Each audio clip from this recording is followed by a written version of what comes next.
Hello বন্ধুরা, ঠাকুরকে ভোগ দেওয়া হয়ে গেছে। অন্ন ভোগ দিয়েছি আজকে, রাধা গোবিন্দকে দিয়েছি আর অনুকূল ঠাকুরকে দিয়েছি। বন্ধুরা, আমার জীবনের কাহিনী একটু বলবো তোমাদের কাছে, আমি শেয়ার করতেছি তোমাদের সঙ্গে।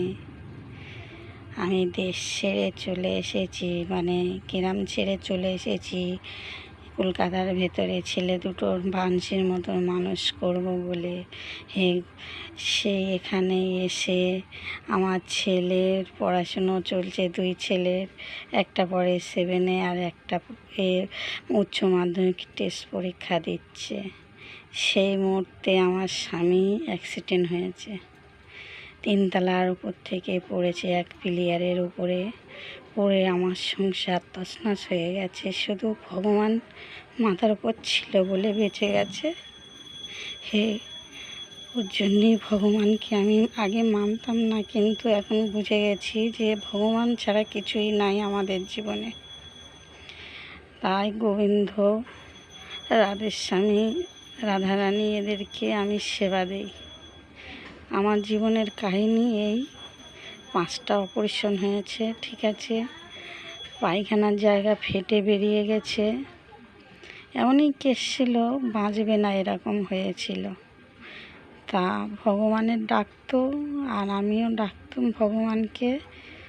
কেউ বলবে না যে ওই মানুষ এখন ভালো হয়ে গেছে, এরকম একটা ব্যাপার। কিন্তু উনি আমার এখন খেটে খাওয়াতে পারে, তার মানে ভালো বলবো আমি? নিশ্চয়ই ভগবান ছিল বলেই বেঁচে এসছে। উনিও খুব ঠাকুরকে এখন মানে। এইবারে মেরুদণ্ডী ভেঙে কুচি কুচি হয়ে গেছে, ওখানে পাত বসানো আছে। পায়খানার জায়গা ফেটে বেরিয়ে গেছে, বাইরে বার করে দিয়েছে। পুরো বুকের দিকে 18টা সেলাই, এদিকে সাইডে 14টা সেলাই। মেরুদণ্ডের ওখানে ভেঙে গেছে, ওখানে 12-14টা সেলাই আছে। সেই মানুষকে দেখলে বলতে পারবে না যে ভালো হয়ে গেছে। তাই বলছি বন্ধুরা, তোমাদের কাছে এটা বললাম বলে আমার কষ্টটা একটু কম হলো। রাধে রাধে, জয় গৌর নিতাই, রাধে রাধে, রাখলাম।